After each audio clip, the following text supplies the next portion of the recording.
Hi, ഇന്നത്തെ video ഞാൻ revision ചെയ്യുന്നത് എങ്ങനെയാണ്, ഏത് മെത്തേഡാണ്, അതേപോലെ എന്തൊക്കെ ബുക്സ് ഉപയോഗിച്ചിട്ടാണ് ഞാൻ റിവിഷൻ ചെയ്യുന്നത്, അത് ചെയ്യുന്നത് കൊണ്ടുള്ള ഗുണങ്ങൾ എന്തൊക്കെയാണ്, എന്തൊക്കെ മാറ്റങ്ങളാണ് എനിക്ക് വന്നിട്ടുണ്ടായത് എന്നുള്ളതൊക്കെയാണ് ഇന്നത്തെ വീഡിയോ.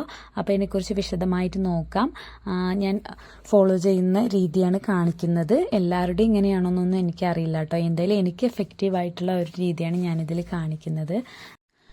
ചാനൽ സബ്സ്ക്രൈബ് ചെയ്യാതെ വീഡിയോ കാണുന്നവരുണ്ടെങ്കിൽ ഒന്ന് സബ്സ്ക്രൈബ് ചെയ്യുക. അപ്പോൾ നിങ്ങൾക്ക് ഇനിയും ഇതുപോലുള്ള വീഡിയോസൊക്കെ കാണാൻ പറ്റും. ഞാൻ ഇനിയും നല്ല വീഡിയോസൊക്കെ ചെയ്യുന്നതാണ് കേട്ടോ. അപ്പോൾ നമുക്കിനി നേരെ വീഡിയോയിലേക്ക് പോവാം. എല്ലാ ഞായറാഴ്ചയുമാണ് ഞാൻ റിവിഷൻ ചെയ്യാറ്, അല്ലെങ്കിൽ ശനിയാഴ്ച. ഇനിയിപ്പോൾ ഞായറാഴ്ച വല്ല കല്യാണം അങ്ങനെ വല്ല ഒക്കേഷനും ഉണ്ടെങ്കിൽ ഞാൻ ശനിയാഴ്ചയാണ് റിവിഷൻ ചെയ്യുക, അല്ലെങ്കിൽ ഞായറാഴ്ച.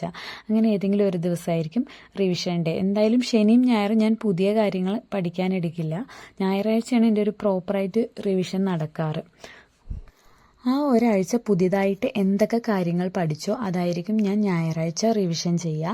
പുതിയതെന്ന് വെച്ച് കഴിഞ്ഞാൽ ഇപ്പോൾ ഒട്ടുമിക്കതും എനിക്ക് റിവിഷൻ പോലെ തന്നെയാണ് ഞാനിപ്പോൾ പഠിച്ചുകൊണ്ട് വരുന്നത്. അപ്പോൾ SCRT ഉണ്ടല്ലോ, ഇപ്പോൾ പുതിയ SCRT വന്നിട്ടുണ്ടല്ലോ, അപ്പോൾ അതാണ് എനിക്ക് മെയിനായിട്ട് റിവിഷൻ ചെയ്യാനുള്ളത്. അപ്പോൾ ഞാൻ റിവിഷൻ ചെയ്യാറ് SCRT ആണ്. അതുപോലെ തന്നെ പിന്നെ അതിനോടൊപ്പം തന്നെ നമ്മൾ എത്ര പഠിച്ചെന്ന് വെച്ചാലും നമ്മൾ പ്രീവിയസ് ക്വസ്റ്റ്യൻസും നമ്മൾ നോക്കണമല്ലോ. അപ്പോൾ അങ്ങനെയും റിവിഷൻ ചെയ്യാറുണ്ട്. പ്രീവിയസ് ക്വസ്റ്റ്യനാണ് മെയിനായിട്ട് റിവിഷൻ ചെയ്യുക. അത് ടോപ്പിക് ബേസിലാണ് കേട്ടോ ചെയ്യുന്നത്, അല്ലാതെ ചുമ്മാ അങ്ങോട്ട് കിട്ടിയതെല്ലാം വായിച്ചു പോകല്ല. അതിന് എന്നെ ഏറ്റവും കൂടുതൽ ഹെൽപ്പ് ചെയ്യുന്ന ഒരു ബുക്കാണ് ഈ വൊക്കാബ് സ്പീഡിയുടെ ഈ ഒരു ബുക്ക് കേട്ടോ. ഈ 2 ബുക്സ് 2 വോളിയായിട്ട് ഇറക്കിയിട്ടുള്ളത്. ഇപ്പോൾ 3 വോളിയായിട്ട് ഇറക്കിയിട്ടുണ്ട്. ഞാൻ മുന്നേ വാങ്ങിച്ചതാട്ടോ, അതുകൊണ്ട് എൻ്റെ കയ്യിൽ ഈ 2 വോളിയാണ് ഉള്ളത്. അപ്പോൾ ഇതിലാവുമ്പോൾ നമുക്ക് ടോപ്പിക് വൈസ് ഉണ്ട്. അപ്പം നമ്മൾ ആ ഒരാഴ്ച ഏത് ടോപ്പിക്കാണ് പഠിച്ചത് ആ ടോപ്പിക്ക് നമുക്ക് ഇതിൽ നോക്കിയിട്ട് കറക്റ്റ് അത് 2021 മുതൽ 25 വരെ ചോദിച്ചിട്ടുള്ള എല്ലാ ചോദ്യങ്ങളും ഉണ്ട് അല്ലേ. LGS തൊട്ടിട്ട് ഡിഗ്രി ലെവൽ വരെക്കുള്ള ചോദ്യങ്ങളുണ്ട്. അപ്പോൾ അതെല്ലാം നമുക്ക് പ്രാക്ടീസ് ചെയ്യും. എന്തൊക്കെ ചോദ്യങ്ങളാണ് ആ ഭാഗത്തു നിന്ന് PSC ചോദിച്ചത്, ഏതൊക്കെ ചോദ്യങ്ങളാണ് റിപ്പീറ്റായി വരുന്നത്, അപ്പോൾ അതിൻ്റെ പ്രാധാന്യം എന്താണ് എന്നെല്ലാം നമുക്ക് മനസ്സിലാക്കാം. അതുപോലെ റിവിഷന് ഏറ്റവും നല്ലത്, എനിക്ക് ഏറ്റവും കൂടുതൽ ഹെൽപ്പ് ചെയ്തിട്ടുള്ളത് റിവിഷനാട്ടോ ഈ ഒരു ബുക്ക്. റാങ്ക് ഫയലിൽ നമ്മളിപ്പോൾ ഒരു ടോപ്പിക്ക് പഠിച്ചു കഴിഞ്ഞാൽ വീണ്ടും ഒരാഴ്ചയാകുമ്പോഴേക്കും കുറച്ച് ഭാഗങ്ങൾ നമ്മൾ കവർ ചെയ്തിട്ടുണ്ടാവുമല്ലോ. അപ്പോൾ പിന്നെ സൺഡേ നമ്മൾ റിവിഷൻ ചെയ്യാൻ എടുക്കുമ്പോൾ ആദ്യം തൊട്ടിട്ട് ഇങ്ങനെ വായിക്കുമ്പോൾ കുറേ ടൈം പോകും. പിന്നെ ഏറ്റവും ഇമ്പോർട്ടൻ്റ് ആയിട്ടുള്ളതേ നമുക്ക് വായിക്കേണ്ടി വരുള്ളൂ. അപ്പോൾ ഇവിടെ ആകുമ്പോൾ നമുക്ക് ഏറ്റവും ഇമ്പോർട്ടൻ്റ് ആയിട്ട് ആ ഭാഗത്തു നിന്ന് ചോദിച്ച എല്ലാ ചോദ്യങ്ങളും നമ്മുടെ കയ്യിൽ കിട്ടും. അപ്പോൾ ഈ ബുക്ക് അതിന് വളരെ നല്ലതാണ്. ഞാൻ ഇങ്ങനെയാണ് കേട്ടോ റിവിഷൻ ചെയ്യാറ്. ഏതൊരു ഭാഗത്തു നിന്നാണെങ്കിലും ഇപ്പോൾ കേരള ചരിത്രത്തിൽ നിന്നാണെങ്കിൽ ഈ 2 ബുക്കൊന്നും നമ്മൾ റിവിഷൻ ചെയ്യണേ.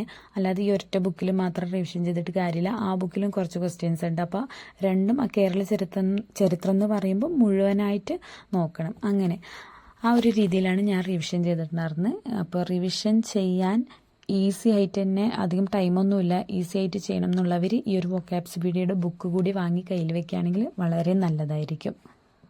പിന്നെ SCRT ഞാൻ ആ ഒരു ബുക്ക് വായിച്ചിട്ട് തന്നെയാണ് കേട്ടോ റിവിഷൻ ചെയ്യുന്നത്. കാരണം ഇപ്പോൾ പുതിയ SCRT ആയതുകൊണ്ട് നമുക്ക് ഒരുപാട് കുറേ പുതിയ കാര്യങ്ങളൊക്കെ അതിലുണ്ട്. അത് ഒരു തവണ വായിച്ചതുകൊണ്ട് ഒന്നും ആയില്ല. അതുകൊണ്ട് തന്നെ ഞാൻ 2ാമത്തെ വട്ടം 3ാമത്തെ വട്ടം ഇങ്ങനെ വായിച്ചുകൊണ്ടേ ഇരിക്കും കേട്ടോ. പുതിയ SCRT വായിച്ചിട്ട് തന്നെയാണ് ഞാൻ റിവിഷൻ ചെയ്യുന്നത്. അത് ചുമ്മാ അങ്ങനെ കടന്നുപോലൊന്നും അല്ല, അതൊന്നുകൂടി ഇരുന്ന് വായിച്ചിട്ട് തന്നെയാണ് പോവുക. പക്ഷെ ചെറിയ ഭാഗങ്ങൾക്ക് വിടും.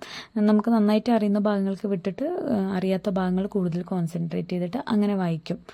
അങ്ങനെയാണ് ഞാൻ SCRTയും റിവിഷൻ ചെയ്യുന്നത്. പിന്നെ PYQ ചെയ്യും. അങ്ങനെ ഞാൻ ബേസ് സെറ്റാക്കുന്നതിന് മുമ്പൊക്കെ ശനിയും ഞായറും റിവിഷൻ ഡേ ആയിരിക്കും കേട്ടോ എൻ്റെ. കാരണം നമുക്കപ്പോൾ ഒരുപാട് പഠിക്കാൻ ഒരുപാടുള്ളതുപോലെ ഫീൽ ചെയ്യും. നമുക്ക് ഇത്ര പെട്ടെന്ന് പഠിച്ചെടുക്കാനും പറ്റില്ല കാര്യങ്ങൾ. അതുകൊണ്ട് തന്നെ ആ സമയത്തൊക്കെ എൻ്റെ ശനിയും ഞായറും ഞാൻ റിവിഷൻ ഡേ ആയിട്ടാണ് എടുക്കാറ്. ഞാനൊരു ബിഗിനർ ആയിരുന്നപ്പോൾ. ഇപ്പോൾ ഒരുവിധം സിലബസ് എല്ലാം കംപ്ലീറ്റ് ആവുന്നത് കൊണ്ട് ഞാൻ ഒരു ദിവസം മാത്രമേ റിവിഷന് കൊടുത്തിട്ടുള്ളൂ. ഇനിയിപ്പോൾ നിങ്ങളൊരു ബിഗിനർ ആണെന്നുണ്ടെങ്കിൽ ശനിയും ഞായറും റിവിഷൻ ഡേ ആയിട്ട് എടുക്കാം.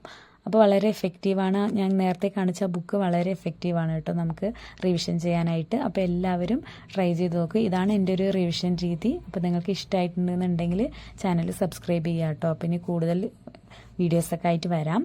ഇനി എൻ്റെ സ്റ്റഡി മെറ്റീരിയൽസൊക്കെ കാണിക്കാം. അപ്പോൾ അത്രയേ ഉള്ളൂ ഇന്നത്തെ വീഡിയോ.